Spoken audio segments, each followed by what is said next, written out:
You mentioned you didn't handle the first Pac-12 road trip well. Is that something leading up to the game, or was that just in the road? Great question. I talked at length with Coach Erickson, who's been coaching for a long time, and he said that he's experienced the same thing many times in his career. Doesn't really have an explanation for it. It reminded me exactly of Arizona State last year and Cal Berkeley the year before. Exactly. Same feeling in the locker room, same lack of passion, lack of energy. And why is the million-dollar question. We didn't prepare any differently. There was no signs of it coming.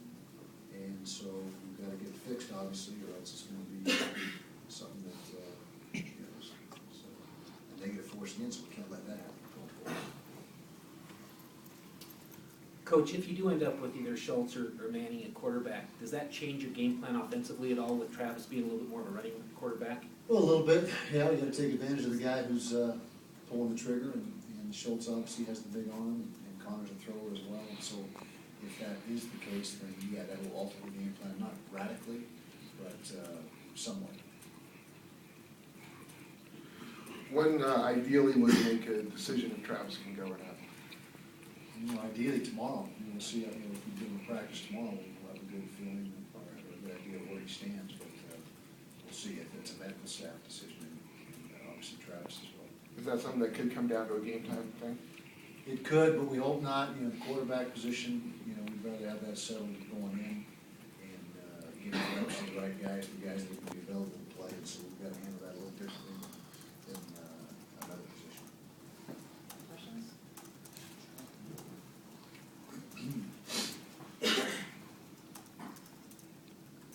Coach, would you only pull Manning out of a redshirt year if Travis were going to be out for more than one game? Right, yeah, if it was an extended thing, which we don't feel is going to be, we wouldn't do it for one game. That's a great point. I didn't mean to paint that picture, but if Travis is not available for just this game, then Schultz would be our guy. If it's beyond that, I'm assuming that was the scenario I was covering, but we would not make that move with Connor with only, 5 games left in the regular season. You talk about USC, how different are they since the firing of Lane Kiffin? And you talk about a challenge. Imagine anything go to Coliseum, it's a challenge. Well, they're very similar, and defensively, especially, they didn't impact the defense at all. So they're playing good defense. In fact, they're number one in the Pac-12 in total defense right now, playing exceptionally well on that side of the ball. Offensively, just a few minor tweaks. Otherwise, it's very similar. You can't wholesale change in the middle of the season, and so what you're seeing the last couple of weeks is very similar to what we saw the first 3 or 4 weeks. USC's top running back from last year, Silas Red, has been banged up, but he's coming back healthy and been playing the last couple of weeks. With him back, do you expect USC to have more of a ground game? And are you concerned with given how the run defense performed against Arizona? Well, they've always been a run-first team. Well, not always, but most years they're a run-first team. And Red is a tremendous back. We played pretty good run defense up until last week. Last week was obviously a horrific run defense, but prior to that we've been pretty solid. And so, I expect them to try to establish a run game, just like they always do. We've got to do a good job on defense trying to negate that. Coach, for 3 straight weeks, you've given up an early touchdown drive by the opponent, and then kind of a late one also, and then pretty solid in the middle. Any explanation for that? Yeah, good observation, and that's exactly what I was thinking about this morning. I think it's the opening drive in the last 3 weeks, if I'm correct. And so we've got to find a way to get out of that first drive. And as you mentioned, the last couple of weeks we've given up one at the very end. And so that's something that got to play better in those situations. Can you give us an idea how Adam Schultz graded out once he came in? Yeah, he was pretty good. He was his QB rating, which is kind of a new barometer, was I think in the mid-60s, which isn't bad.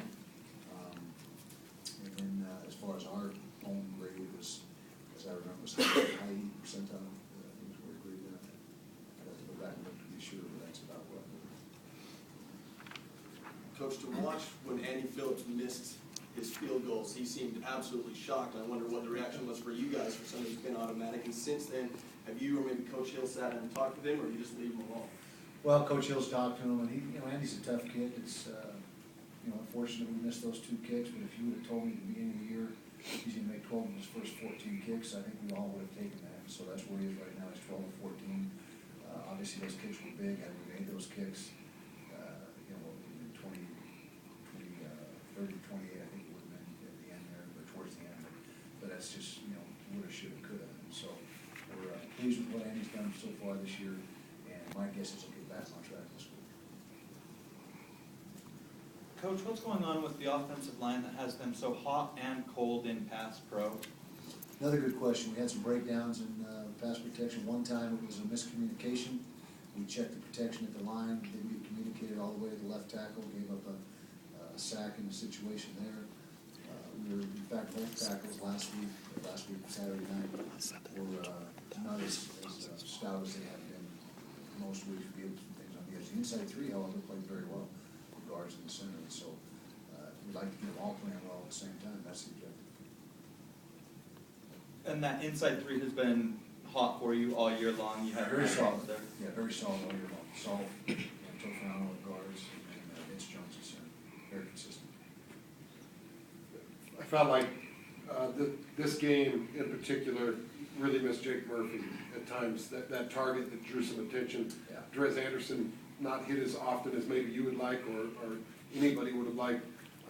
Can you talk to us about the tight end position and what you're maybe looking to do at that position at this point? Yeah, well, that certainly has taken a big dimension away from our offense, and we are feeling the effects of that, but you gotta move forward. And, Carl Williams has been our answer so far with a lot more 2-back stuff. Ciale and Williams, I think we played about 8 or 10 snaps with a tight end on Saturday night. But going forward, we've got to take a look at maybe implementing them more, giving us a little more diversity on offense, because that's something that, losing Jake and Wesley has really altered our plans. Questions? Coach, outside of the Weber State game, it seems like every win and every loss have been so emotional. You're right. How is the team staying even? How are you guys handling this? Well, we were handling it well up until Saturday night. Like I said, I thought we came out for the first time all season long without that fire that we've had in every single game up to that point. And it has been an emotional year, ups and downs. And, we've been a mentally tough team and a very resilient team. But the one thing we did do is we bounced back in the second half and played with that fire and fought our way back into it. In fact, third quarter, we go from 20 to 7, halftime we go from 20 in a pretty big hurry. And so we did a nice job of coming back after the down first half. But you're right, it's been a lot of emotion this season, but just got to be able to handle it.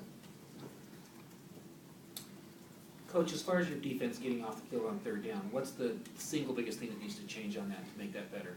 Well, there hasn't been a single thing you can pinpoint. It's been some run plays, some throw plays, and hasn't been a particular coverage. I don't think there's any one common denominator. We just got to find a way to make that play on 3rd down. We haven't been able to do that with enough regularity this year.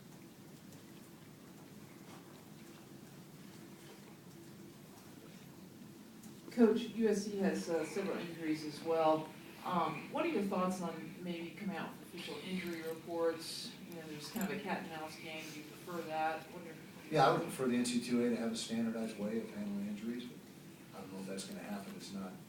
The NC2A is a much larger and Division I larger body than the NFL has it, but they're a little more compact and able to control things a little bit better and standardize things.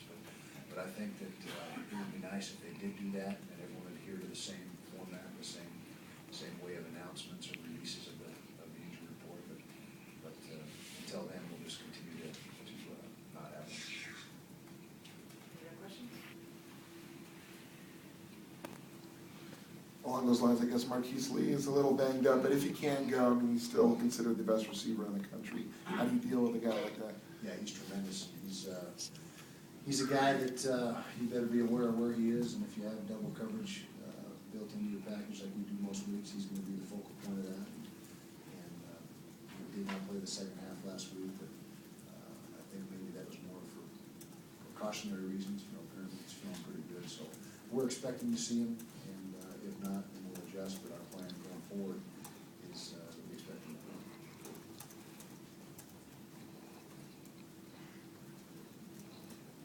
there's Trevor, because he's right there, we can just talk about his play recently and just his nose for the ball.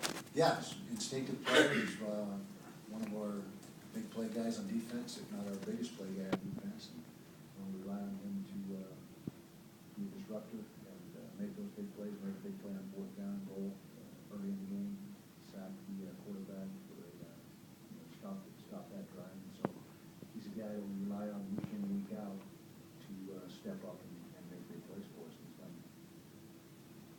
Coach, you talked earlier about how important it was to make it through the season with the one quarterback. Is it just reaching the point, the game's gotten so physical that teams just can't even expect that anymore? I don't think so. I think it's still doable, very doable, and hopefully we'll get Travis back and he'll only have missed that, 2 quarters plus a little bit of time in the second quarter. But time will tell. But I think, if you look at the Pac-12, which is going on right now, most teams have been able to keep the quarterback healthy at this point in the season. Coach, there used to be, at least from a fan perspective, sort of a mystique about USC and their program, their stadium. It seems like a lot of that is gone, and especially for you guys on your team and your program. How important is it that they are able now to go in there and say, hey, it's just the next team, it's not, oh, it's USC? Well, I think there's still a certain aura about just the name, Southern Cal Trojans. I mean, that's still a name brand of one of the most storied programs in the country. But, I don't think that's bothered us the last 2 times we've played it. We've matched up pretty good and played a very